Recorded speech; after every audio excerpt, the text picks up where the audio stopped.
네, 다 함께 나서서 오늘 말씀 읽어가시겠습니다. 오늘 말씀은 데살로니가서 4장 13절입니다. 신약 페이지 331쪽.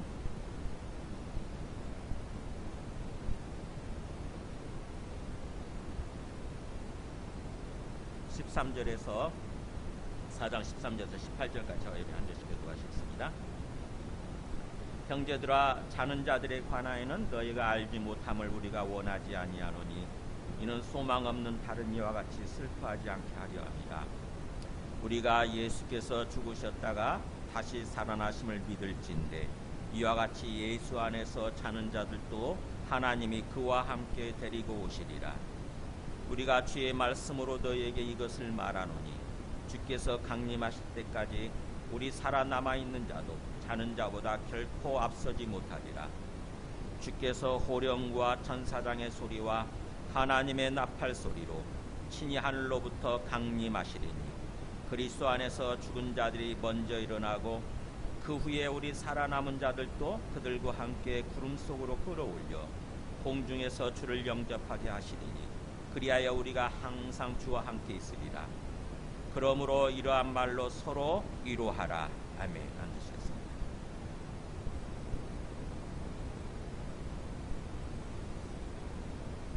네, 이 4장부터는 데살로니가서 4장부터는 사도 바울이 이 편지를 통해서 하고자 하는 본격적인 내용이라고 그랬습니다. 본격적인 말이라고 했습니다.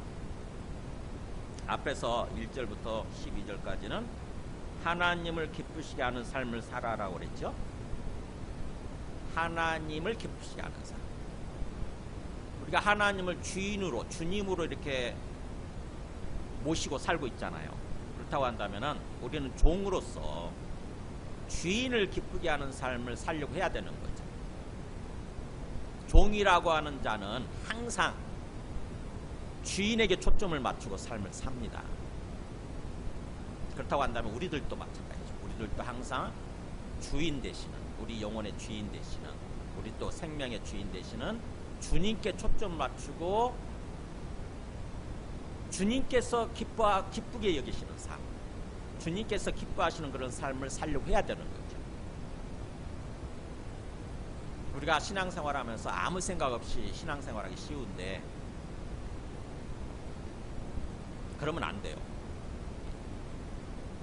우리는 주님을 믿는다고 한다면은 항상 주님께 초점 맞추고 주님의 뜻이 뭘까? 주님께서 뭘 바라실까 우리한테? 그것을 생각하면서 항상 그 질문을 하면서 살아야 되는 거죠. 내가 지금 어떻게 행동하는 것이 주님께서 기쁘게 여기실까? 주님께서 기뻐하실까? 항상 그 생각을 하면서 살아야 됩니다. 그래서 주님의 눈치를 살피고, 눈치 없는 사람들 있잖아요. 항상 주님의 눈치를 살피고 주님이 내한테 뭘 바라실까? 내가 어떻게 행동하면 주님께서 기뻐하실까?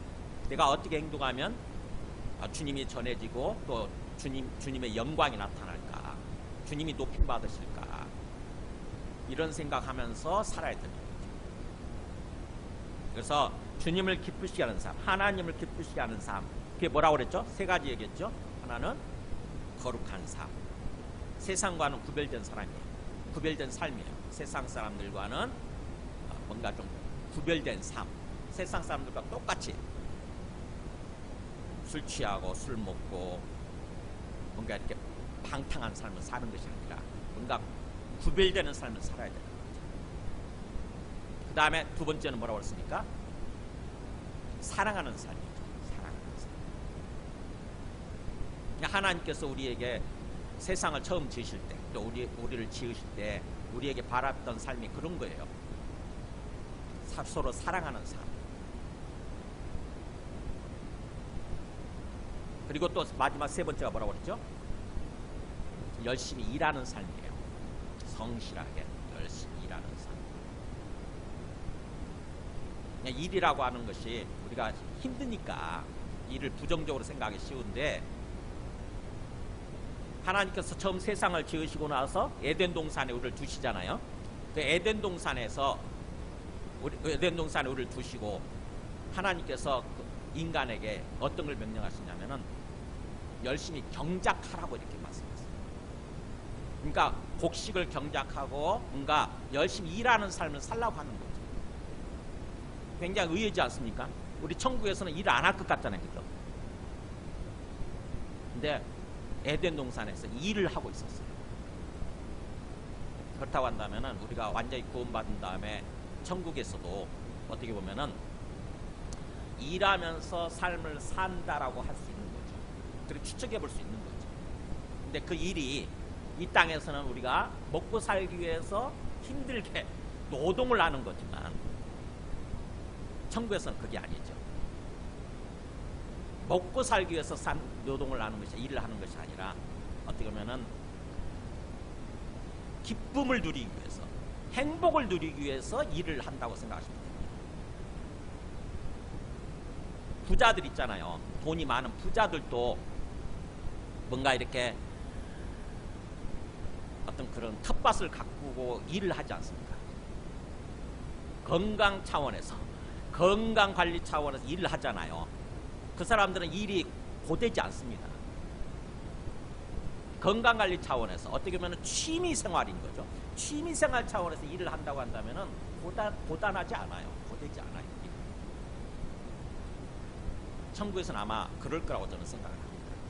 우리가 뭔가 이렇게 곡식을 가꾸고 채소를 가꾸면서 막 싹이 나올 때, 그리고 그것이 막 열심히 잘 파랗게 자랄 때 우리는 그거 보는 것만으로도 기쁨이 있잖아요. 그거 아시죠? 우리 마음이 굉장히 힘들 때, 저는 그래서 시골 가요.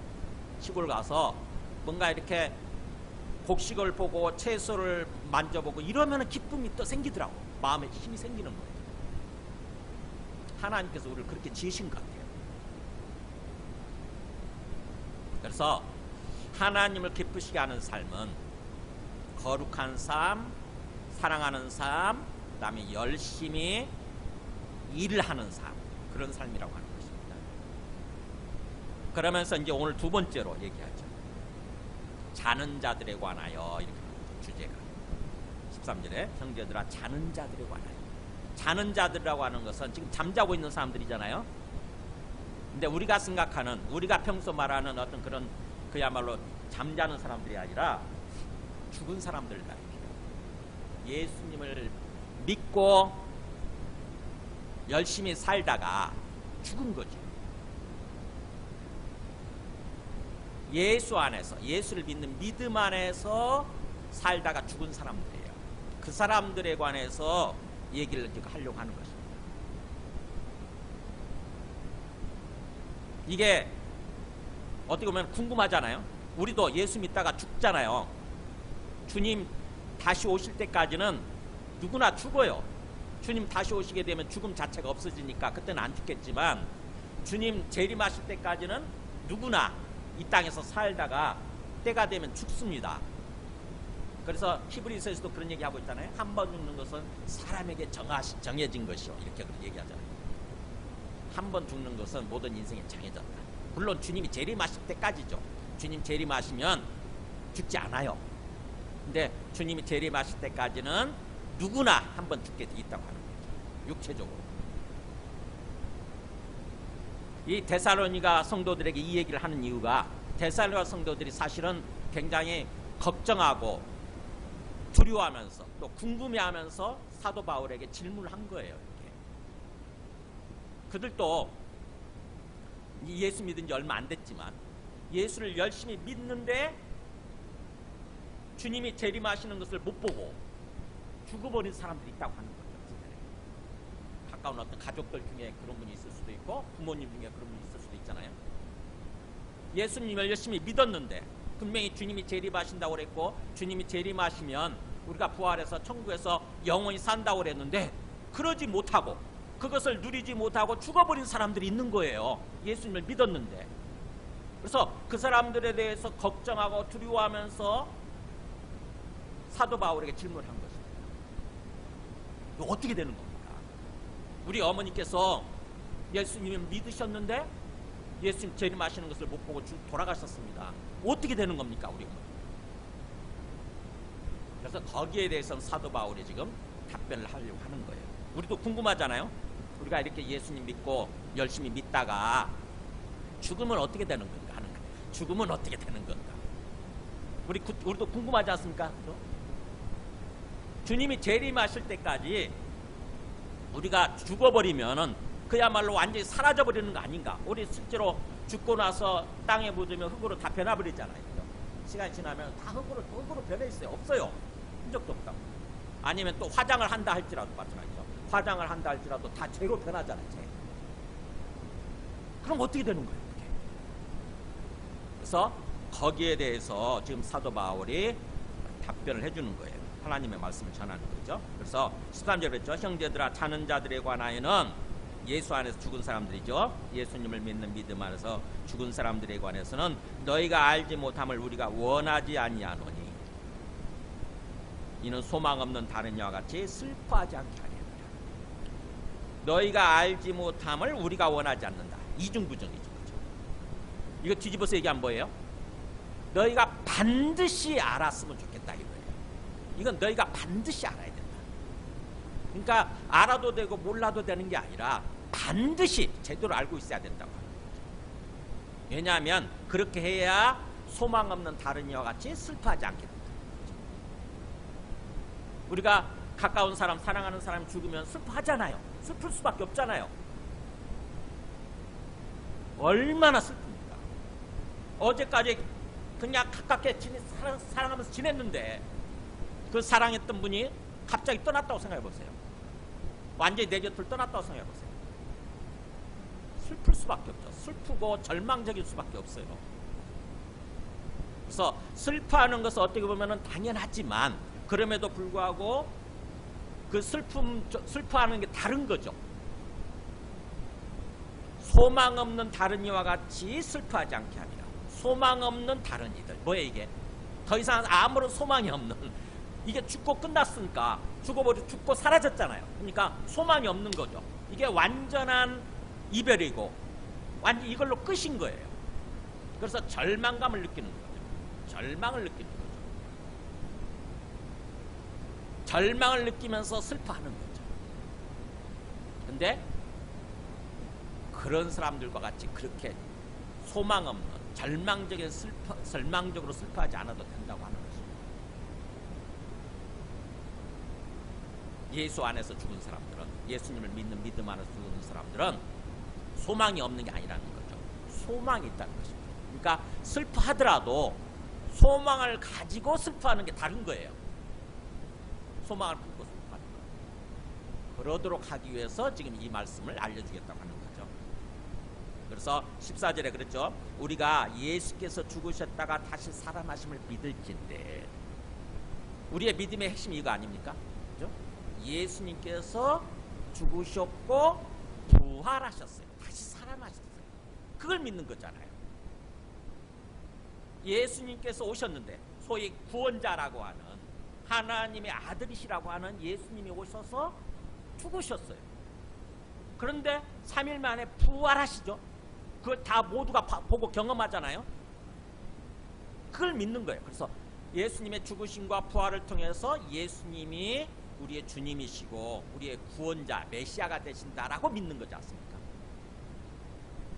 그렇게 믿을진데, 그렇다고 한다면은 이와 같이, 즉 예수님처럼, 예수 안에서 자는 자들도 하나님이 그와 함께 데리고 오시리라. 예수 안에서 죽은 사람들도 그걸로 끝이 아니라 죽고 끝난 줄 알았는데, 그래서 절망적으로 느끼고 슬퍼할 수밖에 없었는데 그게 아니라는 거예요.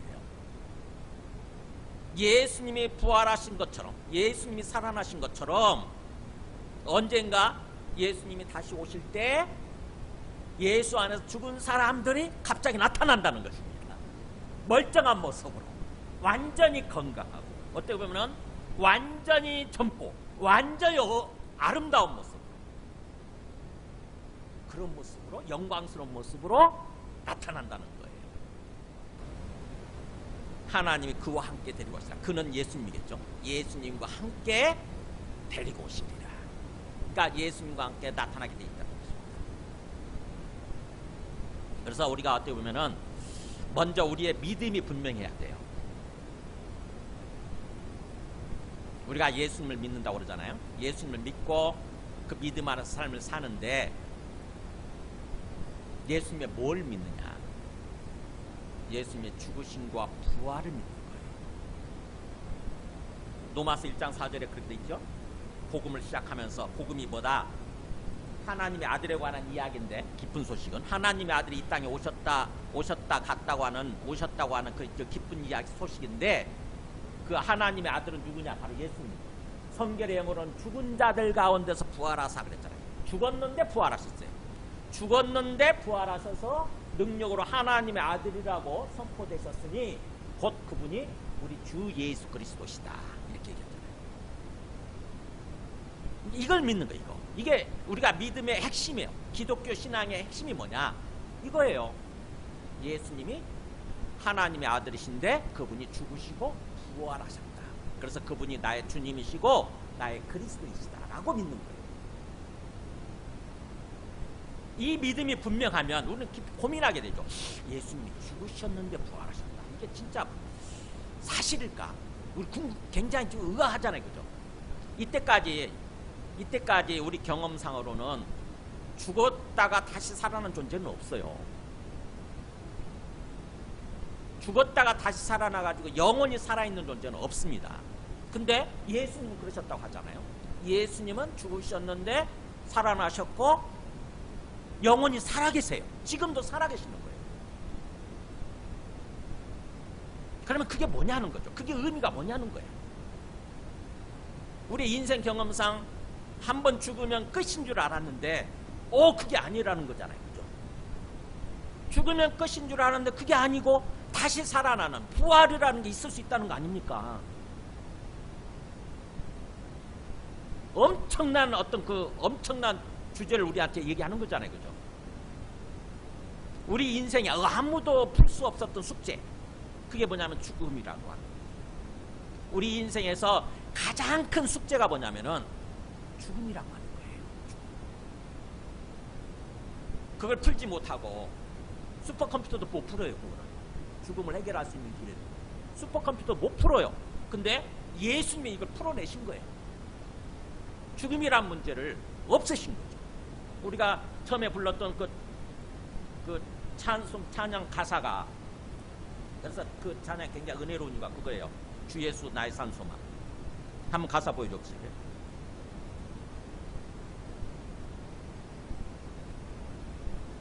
어두운 밤, 처음에 깊은 절망의 소리. 왜 깊은 절망을 느낍니까? 네, 죽음 속에서 죽음을 맞이했을 때 절망을 느끼고, 그래서 그 깊은 절망스러운 가운데 주님께 하나님께 닿을 수가 없어요. 그러니까 하나님께 갈 수가 없었던 거예요. 그런데 그 다음에 어두운 밤중에 하늘을 향해 주의 이름 나 부를 때, 정말 내 인생의 가장 어두운 밤중에 하늘을 향해서 주님 날 살려달라고, 그러니까 주님의 이름을 부를 때, 나를 살려달라고 주님의 이름을 부를 때 어둠을 뚫고 오신 주 사랑, 그 어두운 짙은 어둠, 사망의 어두움, 죽음의 어둠을 뚫고 주님의 사랑이 우리한테 온 거죠. 그래서 나의 절망을 거두셨네. 이 죽음이 끝이라고 하는 그 절망을 거두신 거예요. 그 다음에 주님의 공로로, 주님의 그 십자가 공로죠. 주님께서 십자가 주신 공로로 다 이루셨네. 그래서 주 예수는 나의 산 소망, 나의 살아있는 소망, 나의 생명의 소망이 되신다. 그 다음에 3절 보여줘.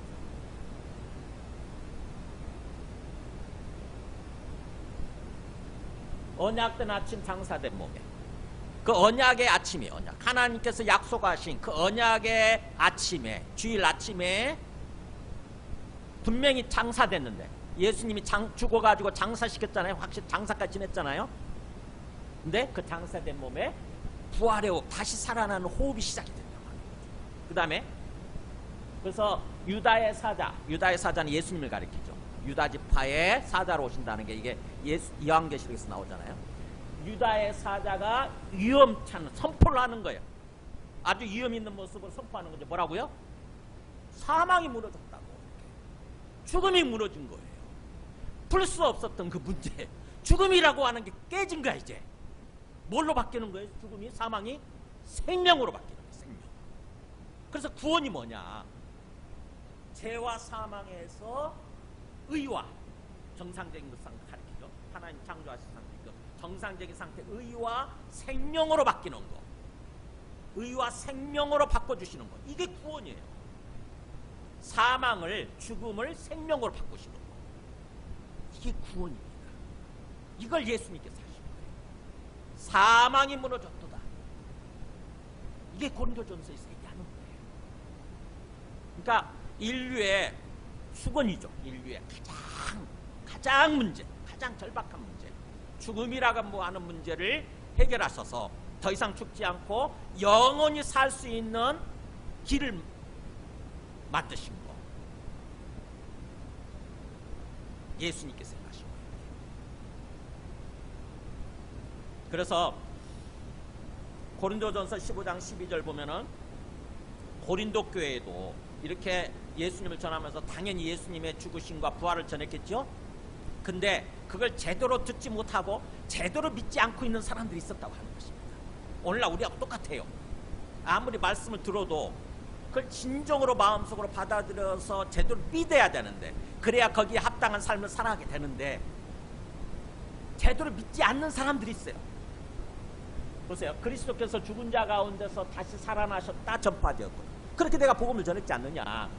예수 그리스도께서 오셔서 죽으셨는데 다시 살아나셨다, 부활하셨다 이렇게 전파됐는데, 너희 중에서 어떤 사람들은 어찌하여 죽은 자 가운데서 부활이 없다 하느냐, 이렇게 안 믿는 사람들이 있는 거예요.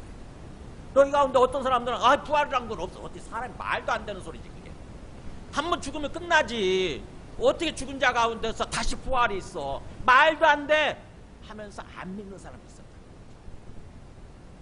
우리들도 이게 참 어려운 문제니까, 너무너무 어려운 문제니까 믿기 힘들 수는 있지만, 그럼에도 불구하고 우리가 믿고 있는 예수님이 진정으로 죽으시고 부활하셨다고 한다면, 부활이라는 게 있을 수 있는가 보다, 이렇게 생각을 해야 되는 거죠.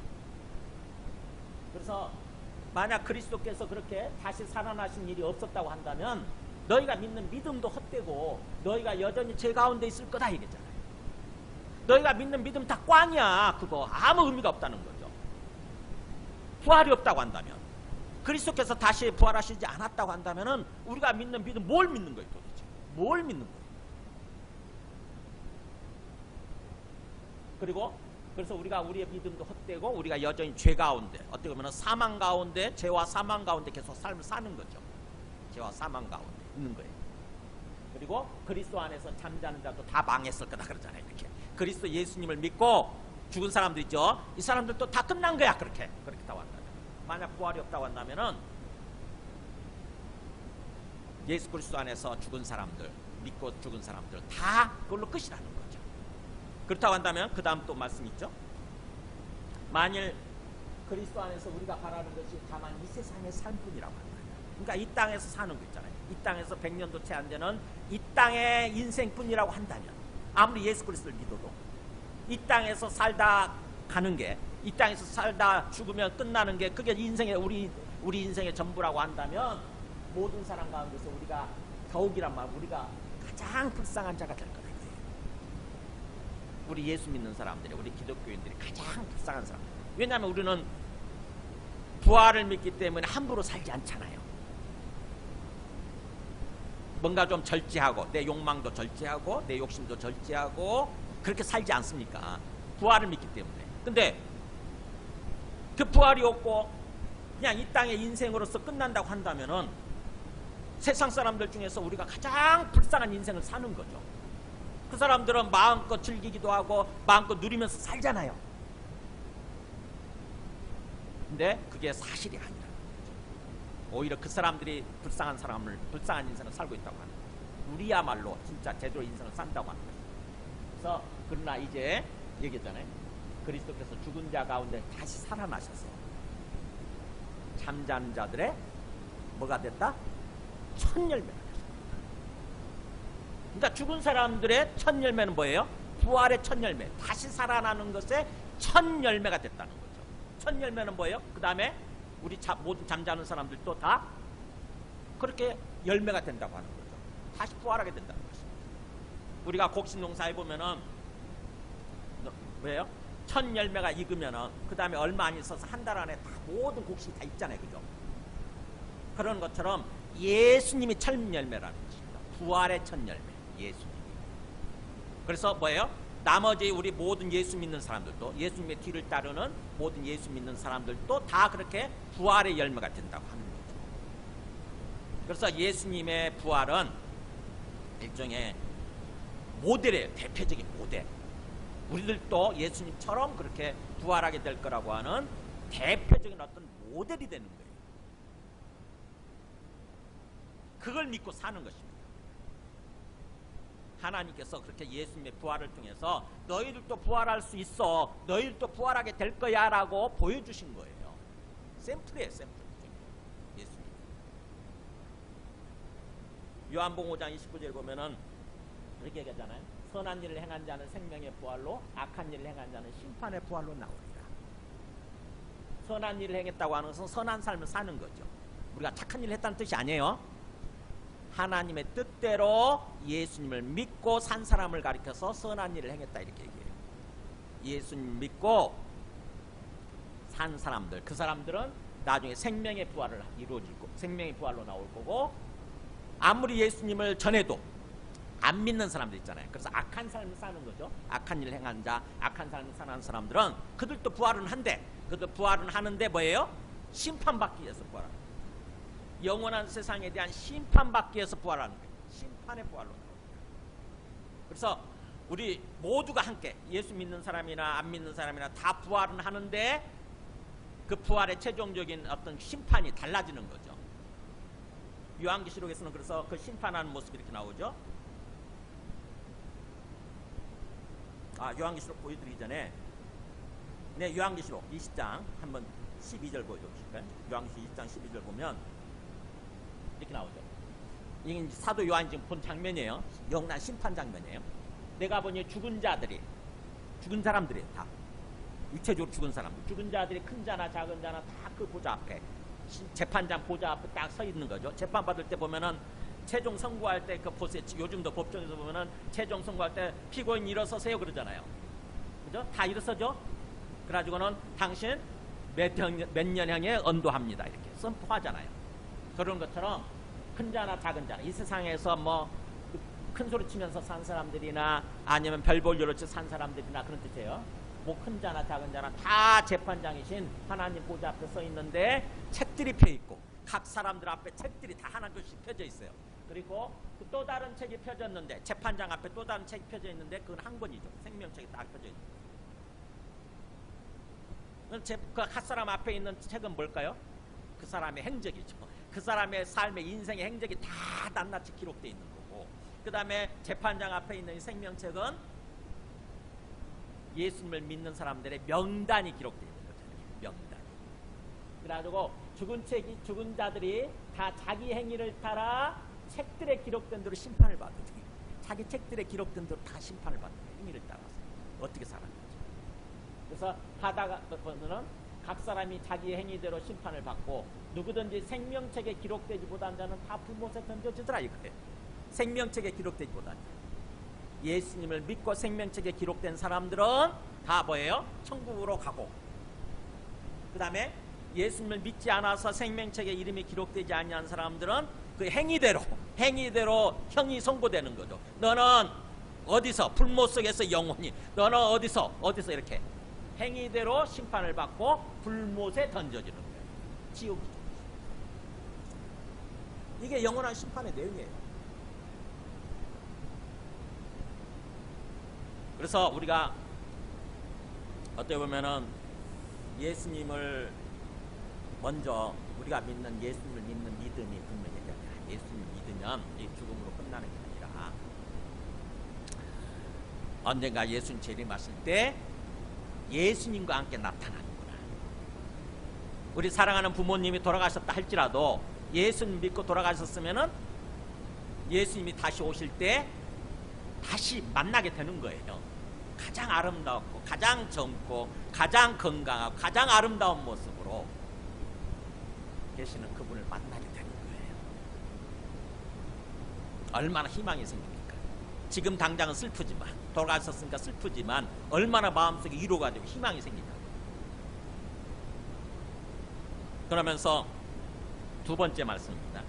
여기 15절부터 보면은 예수님이 재림하실 때 장면을 구체적으로 이렇게 묘사를 해놓습니다. 굉장히 드라마틱하게 묘사를 해놨어 보세요. 우리가 주의 말씀으로 너에게 이것을 말하노니, 이건 주님께서 직접 주신 말씀이래요.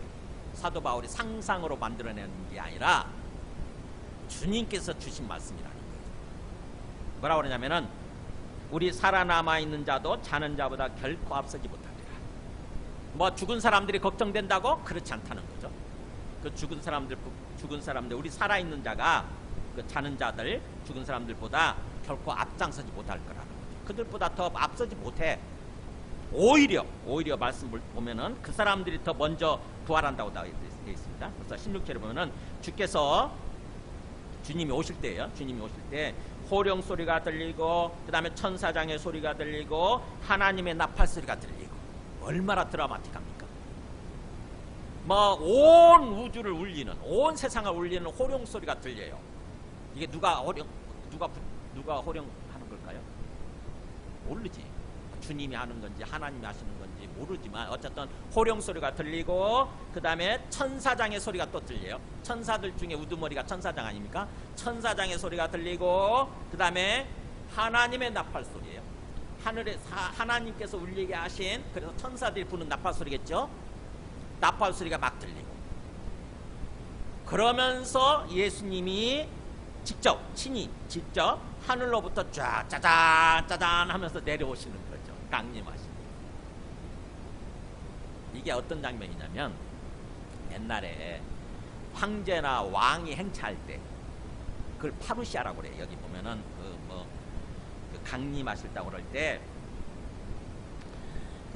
그게 그 헬라어로 파루시아인데 굉장히 유명한 단어니까 조금 우리가 좀 한 번은 들어볼 만해요. 파루시아.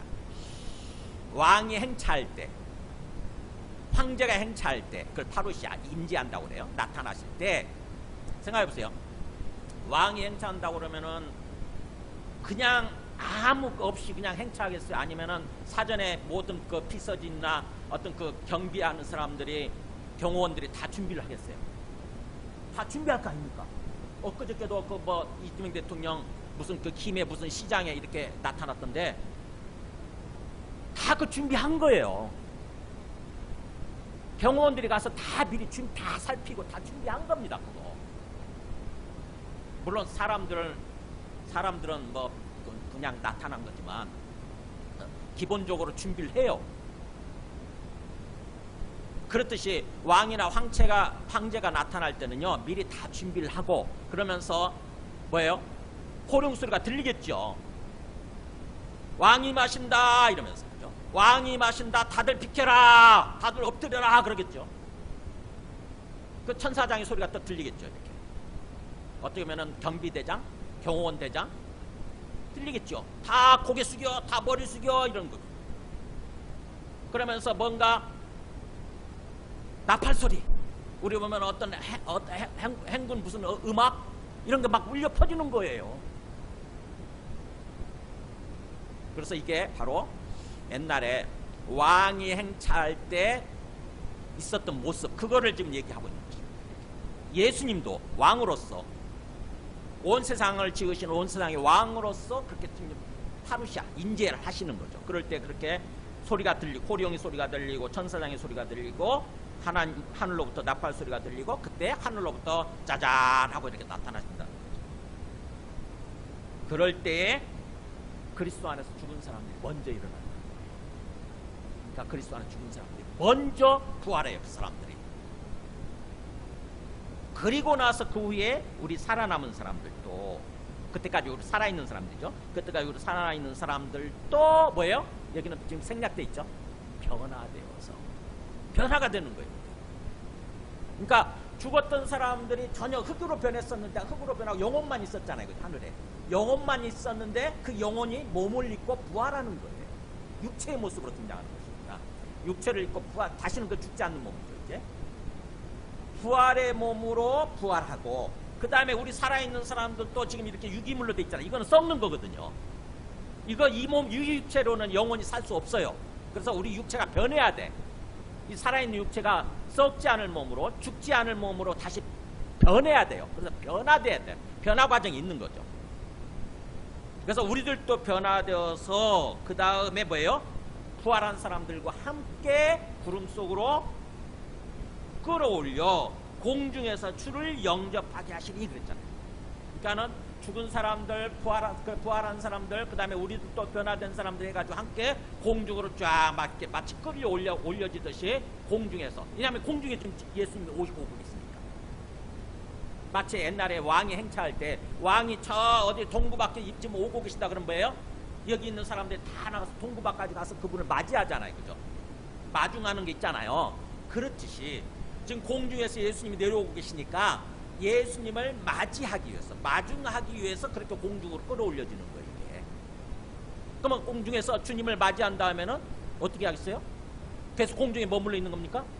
아니죠. 다시 내려오는 거지, 지상으로. 다시 내려와서 지상에서 영원히 사는 거죠. 그 지상은 이미 천국으로 바뀐 거죠. 모든 악이 다 청소되어지고 천국으로 바뀐 거예요. 그래서 천국으로 바뀐 이 지상에서 영원히 살게 된다고 하는 거죠. 그래서 그렇게 있잖아요. 주를 영접하게 하시니 그리하여 우리가 항상 주와 함께 있으리라. 주와 함께 항상 살게 된다고 하는 거예요. 이렇게. 그러니까 예수님이 재림하실 때 장면을 최대한 상상해서 우리 마음속에 한번 그려보세요.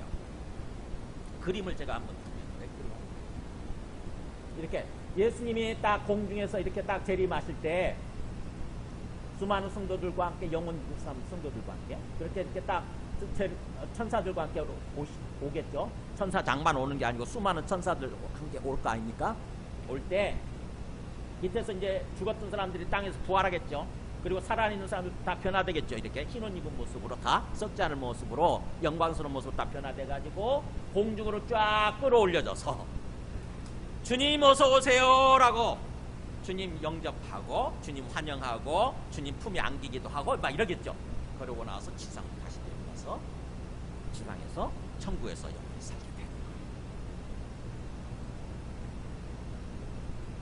이 장면이 이거를 예수님이 미리 말씀해 놓은 게 마태복음에서 그렇게 얘기하죠. 마태복음 24장 보면은 보세요.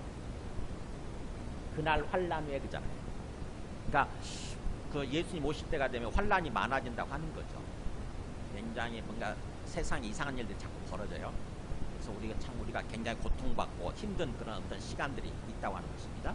그런 날들이 지난 후에 환란 후에 그날 환란의 날들 후에 그 다음에 우주에서 우주 대격변 현상이 벌어지는 거예요.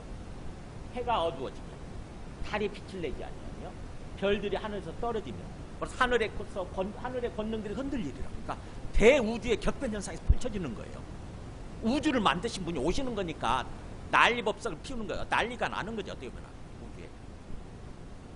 그리고 나서 그때 인자의 징조가 주님이죠. 주님의 징조가 하늘에서 쫙 보이겠고 그때 땅의 모든 족속들이 통곡하면 진짜 했네 그렇잖아요.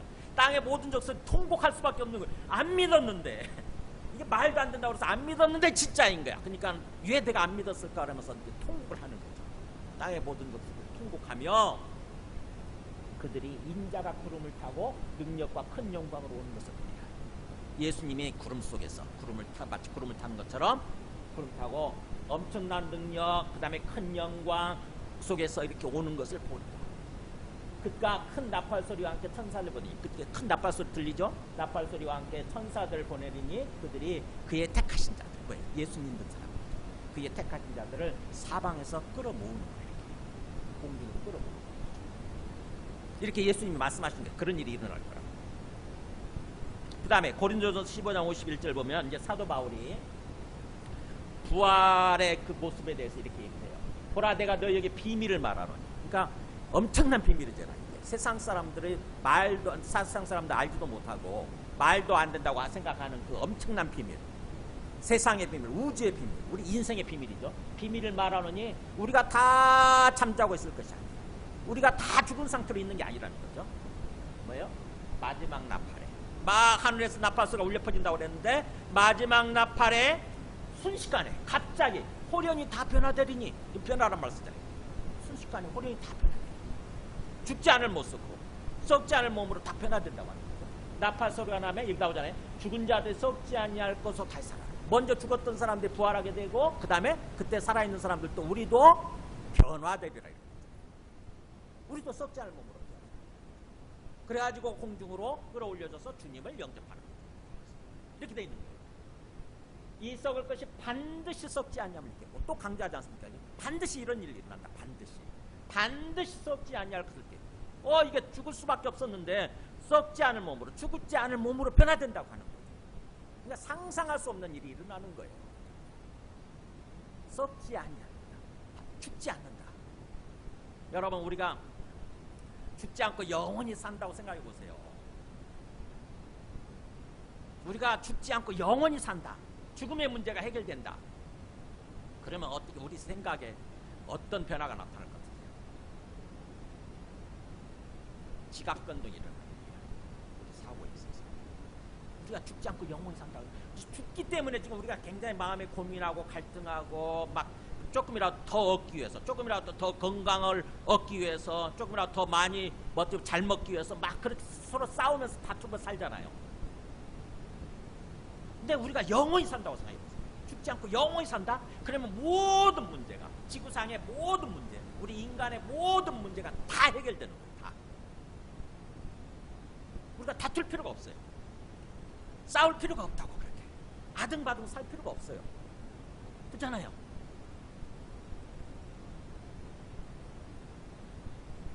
이 썩을 것이 반드시 썩지 아니하고, 이 죽을 것이 죽지 아니함을. 그러니까 그야말로 예수님 재림하실 때 바로 이런 드라마틱한 어떤 그런 현상이 일어나면서 죽었던 사람들, 죽어서 완전히 끝인 줄 알았는데 그 사람들이 다 멀쩡한 모습으로 부활해가지고 나타나게 되고, 우리도 썩지 않을 모습으로 변화되어서 공중에서 주님을 영접할 거라고 하는 거죠. 근데 이것 때문에 우리가 좀 주의해야 되는 게 뭐냐면, 하늘로 끌어올려 이런 말 나오죠. 거기 구름 속으로 끌어올려 이렇게 돼 있는데, 끌어올려 이 말 때문에 성경을 잘못 해석을 하고 오해하는 사람들이 가끔 있어요. 혹시 휴거라는 말 들어보셨어요? 환난 전 휴거. 그러니까는 환난 전에 우리가 공중으로 휴거된다. 그리고 예수 안 믿는 사람들은 이 땅의 지상에 남아가지고 지상에서 엄청난 고통을 받게 된다. 이렇게 주장하는 사람들 있잖아요. 가끔 보면은. 그게 잘못된 거예요. 환난 전 휴거가 아니라, 아까 봤죠? 거기 마태복음 24장에 환난 후에 이런 일이 일어난다고. 그날 환난 후에. 그러니까 우리 예수 믿는 사람이나 예수 믿지 않는 사람들 다 똑같이 환난을 당하게 돼 있어요. 마지막에. 환난이 다 끝나고 환난 후에 예수님이 재림하시는 겁니다. 그러니까는 우리는 예수 믿는 사람들은 환난을 닥치기 전에 공중으로 휴거돼 가지고 우리는 환난을 겪지 않는다 이런 식으로 주장을 하는데, 그 성경이 무식한 거예요. 그걸 주장하는 사람들이 어떤 사람들이냐면은 세대주의 종말론이라고 그래요. 소위 이스라엘 민족이 주장하는 거예요. 이스라엘 민족이 주장하는 거예요. 이스라엘 민족 출신의 기독교인들이겠지. 미국에서 유대인들이 많잖아요. 유대인들이 믿는 종말론이에요. 그들은 유대인들을 하나님께서 특별히 선택하셨기 때문에 유대인 중심으로 세상이 펼쳐질 거다 이렇게 생각을 하는 거예요. 유대인들이 앞으로 1000년 동안 온 세상을 통치하게 된다 이런 식으로 믿는 사람들이에요. 그래가지고 예수님이 재림하실 때 2번 재림한다고 얘기합니다.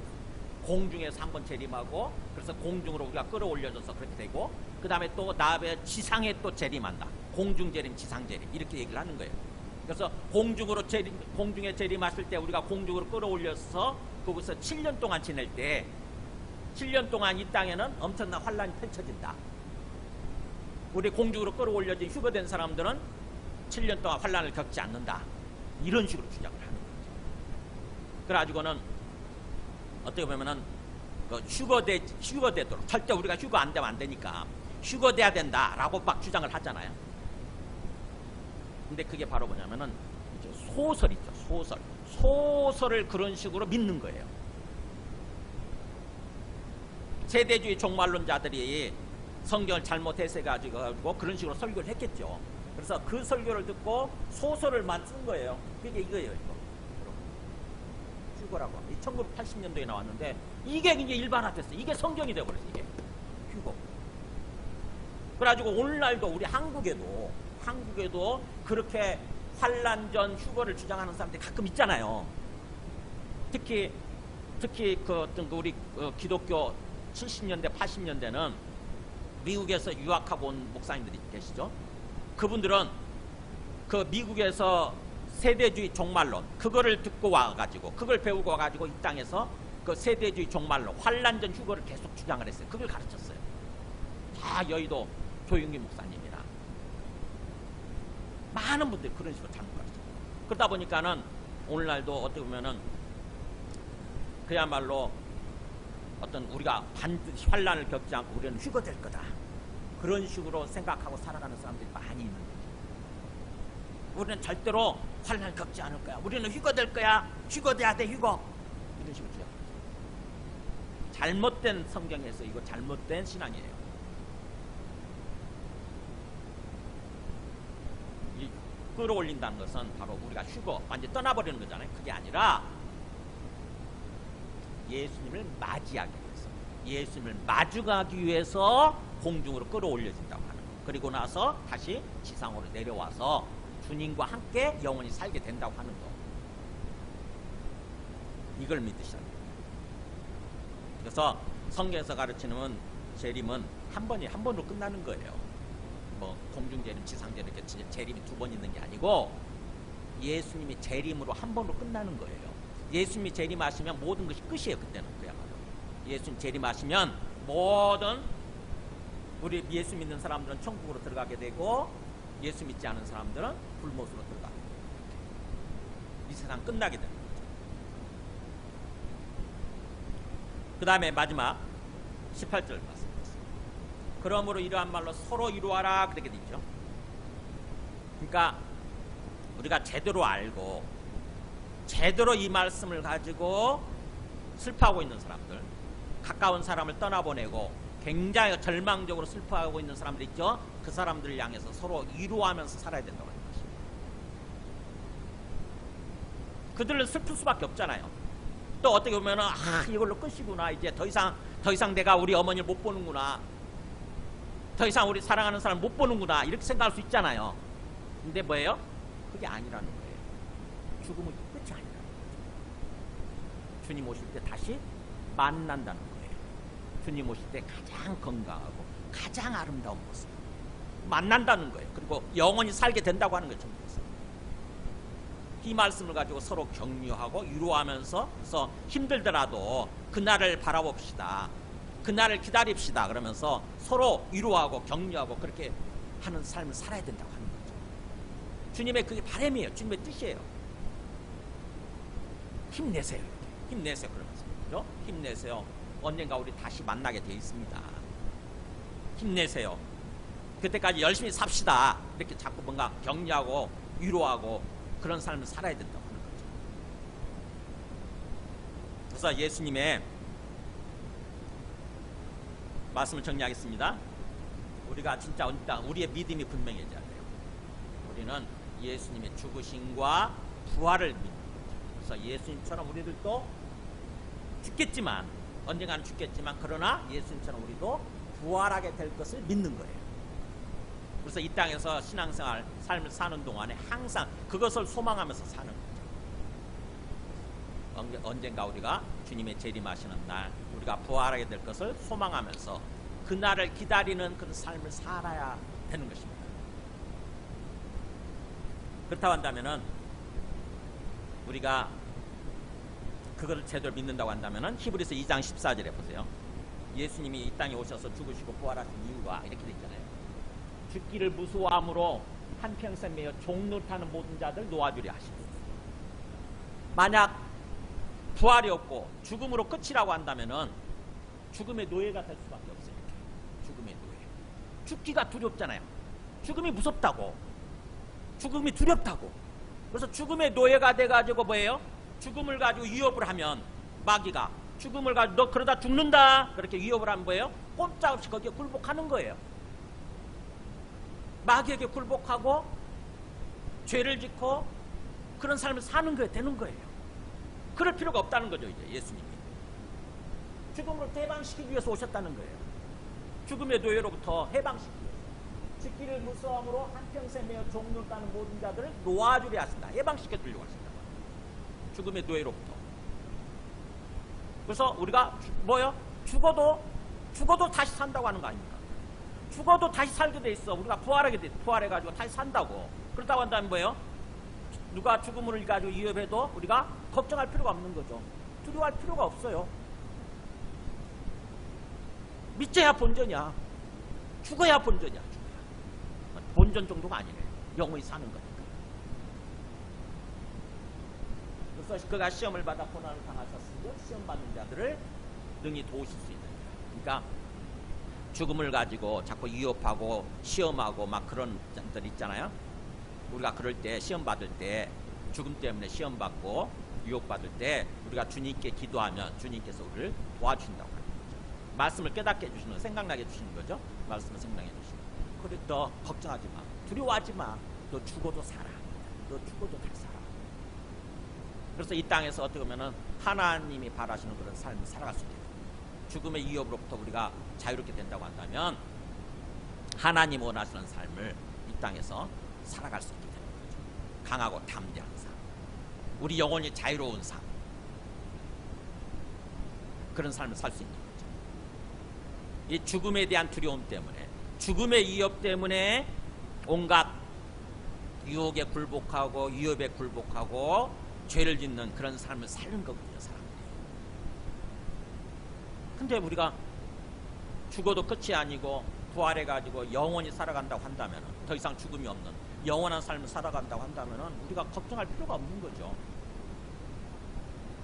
마음껏 하나님의 뜻대로, 하나님 기뻐하시는 뜻대로 삶을 살 수 있는 거예요. 강하고 담대한 모습.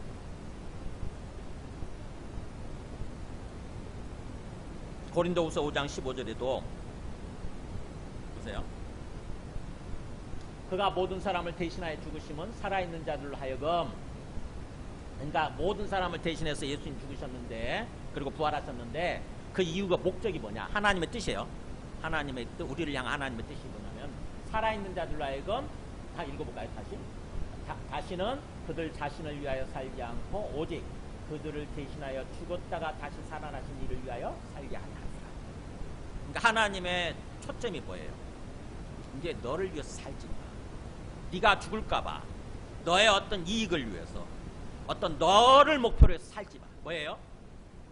우리의 진정한 주인이 되시는, 죽었지만 다시 살아나셔서 항상 우리의 주님이 되시고 항상 우리와 함께 계시는 주님, 그리고 영원히 함께 우리와 함께 살아가실 그 주님을 뭐예요? 거기다 초점 맞추고 주님을 위한 삶을 살라고 하는 거죠. 주님을 위한 삶. 하나님께서 우리를 지으실 때 하나님의 바람, 기대가 뭐였겠어요?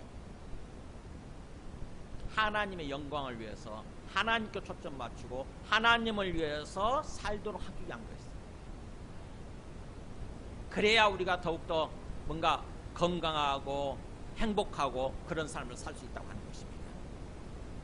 나를 위해서 삶을 살면요, 나에게 초점 맞추고 나를 위해서 삶을 살게 되면은 우리 영혼이 잘못된 것이고 무너져요. 무너집니다. 내가 목표가 돼 있잖아요.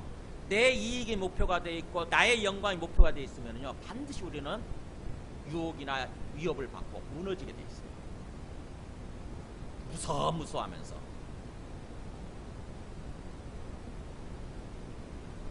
그래서 주님께 초점 맞추고 주님을 위해서 삶을 살라고 하는 거죠.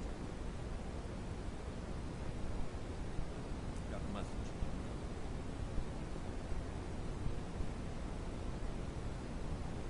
네, 거기 고린도서 15장 아까 53절 보면은 뒷부분 보여주세요. 네, 보세요. 이렇게 사도 바울이 부활에 대해서 얘기를 하면서 이렇게 하죠. 그러므로 내 사랑하는 형제들아, 뭐라고 그러세요? 견실하며 흔들리지 말고 항상 주님의 일에 더욱 힘쓰는 자들이 되라. 이는 너희 수고가 주 안에서 헛되지 않은 줄 알리라. 뭐라고 그랬어요? 부활을 쫙 얘기하면서 마지막 결론이 이거예요. 그러므로 내 사랑이 절대로 흔들리지 마. 어떤 인생을 살면서 때로 우리 가까운 사랑하는 사람이 돌아가시고 죽으시고 막 그랬다 할지라도 흔들리지 말라. 흔들리지 마라. 왜냐하면 그분들이 다 부활해서 다시 우리가 만나게 되고 영원히 살 수 있으니까, 살게 될 테니까 흔들리지 말라. 현실 안에 흔들리지 말고 뭐예요? 항상 주님의 일에 더욱 힘쓰는 자들아. 주님의 일이 뭐예요? 주님을 믿는 삶이에요. 주님을 믿는 삶에 더욱 힘쓰고 살아라. 제대로 믿는 삶. 왜냐하면 그런 것들이 다 주 안에서는 절대로 헛되지 않는다는 거죠. 영원한 부활로, 영원한 어떤 세상으로 다 이어진다고 하는 것입니다. 그러니까 이 땅에서 삶을 사는 동안에 우리의 초점이 그렇게 맞춰져야 되는 거죠. 막 죽음에 맞춰져 있는 것이 아니라 죽음 때문에 막 무서워하면서 두려워하면서 그래서 악에 굴복하고 또 죄를 짓고 막 흔들리고 막 그런 삶을 사는 것이 아니라 죽음의 문제는 다 이미 주님께서 해결해 놓으셨기 때문에 이제는 뭐예요? 주님께 초점 맞추고 주님께서 기뻐하시는 삶, 거기에 힘을 쓰는 삶, 그런 삶을 살길 바라신다고 하는 거죠. 그래서 죽음의 문제로부터 우리가 해방되면은요, 우리 마음이 평안해져요. 우리 마음이 평안해져요. 뭐 기껏해야 죽기밖에 더해? 그러잖아. 우리가 기껏해야 죽기밖에 더해? 뭐 죽으면 한 번 죽지 두 번 죽냐? 그러면서. 근데 우리는 뭐야? 기독교 신앙은 죽기밖에 더해가 아니라 죽어도 본전이야. 죽어도 다시 부활하게 돼 있어. 다시 부활해가 영원히 살게 돼 있다는 거. 뭐가 걱정이야? 뭐가. 그래서 더욱더 우리가 어떻게 보면 삶의 본질에 힘쓰는 삶을 살 수 있게 되는 거죠. 본질적인 힘쓰는 삶. 제대로 삶을 사는 거예요. 제대로 사는, 하나님께서 말하시는 정말 인생을 인생답게 사는 거. 주변 사람들 살피고, 주변 사람들 섬기고, 사랑하고. 그래서 그걸 통해서 주님을 기쁘시게 하고, 주님께서 더욱 큰 은혜를 보여주시고, 주님께서 나를 지켜주시고, 주님께서 내 삶을 인도해 주시고, 진정으로 주님이 주님 되시고, 그런 삶을 살아갈 수 있게 되는 거죠. 우리 마음에 평안이, 기쁨이, 자유가 되고, 행복한 그런 삶을